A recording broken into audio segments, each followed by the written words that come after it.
What if you can't afford to fix your pay issues? Hi, my name is Ian Hopfe.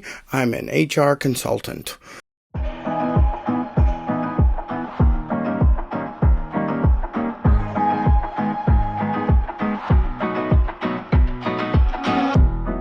So I've had a couple recent videos where I talked about pay and the need for pay and the need for great pay and good pay. Because, the whole idea is that your employees are happy. Because a happy employee is going to make your customers and clients happy. That's the ultimate goal, right? You're in business to do this business, whatever your business is. You're there to try to make somebody happy. We get that people get jobs to make money because that's the way the world works. But if you can't afford to fix your issues or to pay appropriately, then you've got an issue, right?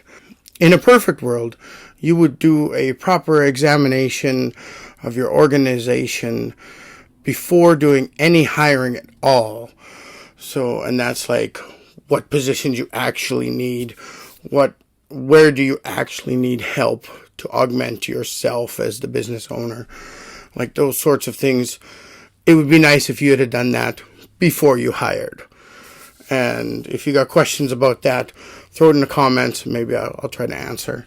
If you already have employees, you need to get creative. So for the rest of the video, I've got a bunch of ideas I'm going to throw at you. The idea is to be able to pay your employees more so they're happy, so they work better, make your clients better. So that's the angle, that's the thought of the rest of this video. Layoffs you have to think of as an absolute last resort. Now, this is because you're going to lose capacity, right?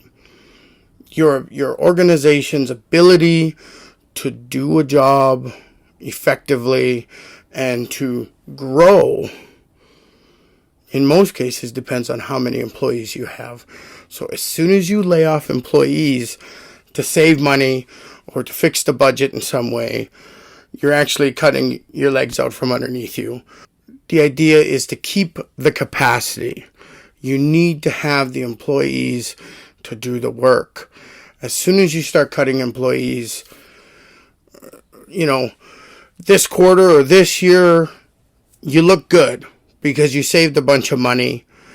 But next year, when you need the employees, now you're going to have to go back and hire people. That's just kind of bad business, right? Because you lose trust. Your employees have to trust you. A big part of this is that if an employee doesn't trust you, you're back to the old game where they're going to be searching for a job. So let's get into some of these ideas. First and foremost is increase your sales and revenue. It's always better to make more money than to cut some expenses. Some things can be redundant, yes, but again, we're thinking primarily layoffs.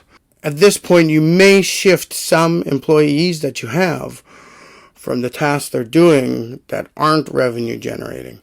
You might move them over to the revenue generating side.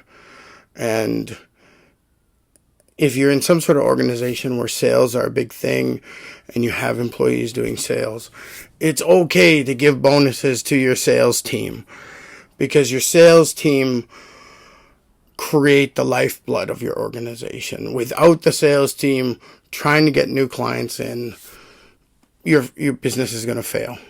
The next thing you might want to look at is kind of job task reviews. Can some efficiencies be found? This is the whole work smarter situation.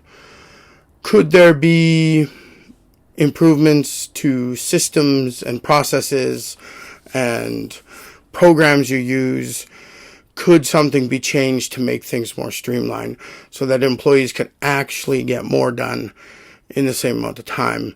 Hence, we go back to maybe salespeople are able to get more sales calls done. The next thing, move to remote work. Now, we've gone through COVID and the pandemic, But now organizations are trying to bring employees back. Well, you should be capitalizing on this by saying, no, everyone continue to work at home, because you can close your office or move to smaller offices to save on expenses.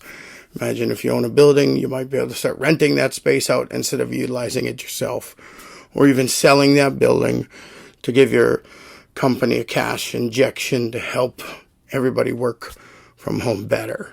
It's really important to think about these sorts of things in a creative sort of way. I know it can be difficult for an owner or founder to say, oh, but this is my baby, we worked to build this, and all that stuff. Well, you got to make sure you're pivoting properly. Yes, in this case, if you're moving everyone to remote work, there may be some one-time expenses for programs or computers or whatever equipment needs to be at home at the offices. But it may be a really great investment. Reduced hours. Now, you pay your employees the same amount of money, but for fewer hours. So the hourly rate is higher, so your employees have more ability to maybe pick up a side hustle or whatever, so giving them more free time, but they're not losing income.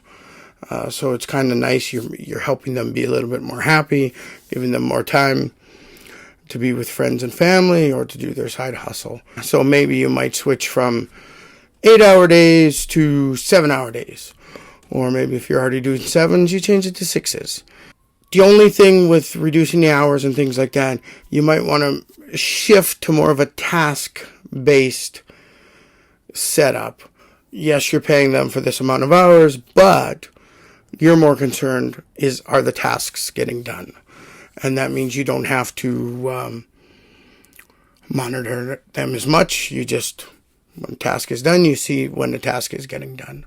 Reduced days. Again, the same situation. You pay the same amount, but for fewer days. So again, the hourly rate stays the same, but it gives them more free time, just like reducing hours.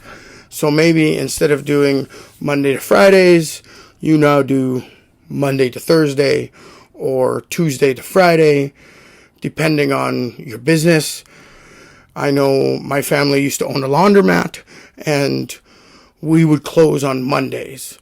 And that would allow us time to get our things done, our banking done, whatever. Even when I owned my own taxi cab business, I closed on Mondays because on Monday I would take the car in for repairs, do its oil change and things like that. So you got to think about your business. What's better, giving your employees a long weekend on Mondays or a long weekend on Fridays? Fridays might be great because then they can head out for their weekends on Thursday night instead of Friday night and beat the traffic, things like that. In this situation, when you're reducing days, I might avoid splitting the week up. Like if you say, we're taking Wednesdays off. It's still nice to get a day off, but it's not long enough to go on vacation. It's not long enough to run out of town for a few days and go to the cabin or, go skiing or whatnot, right? So it really would be more beneficial if you did a Friday or a Monday, and this would show that you cared a little bit more. That being said, it's okay to ask your employees what days they want off. Maybe you can offer them a choice and they can choose what days they each get off. And that's even better. But that depends on your organization, right? And the type of work you do. Are you able to mix it up, right? Give them the flexibility. There's an option for job sharing. And this is kind of an interesting option. It's almost like you have two part-time people working the same job. If they're sharing an office space, you don't need 2 office spaces for them. You just need the one. Or if they're working from home, that's even better.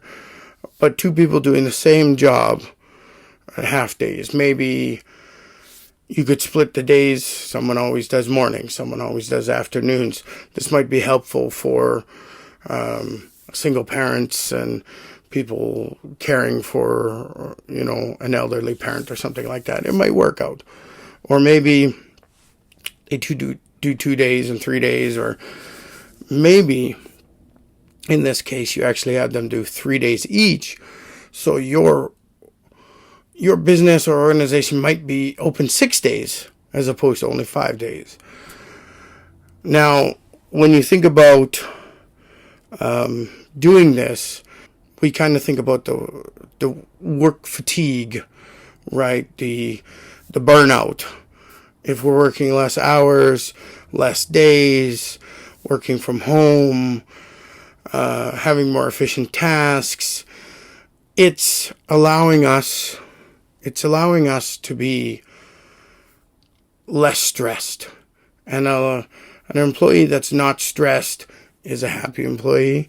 And again, the idea is happy employees. There's a lot of stuff I probably didn't mention. So if you watched this far in the video, please like it, subscribe, and if you got more follow-up questions, throw them in the comments and I'll try to answer them as soon as I can. Okay, thanks, bye.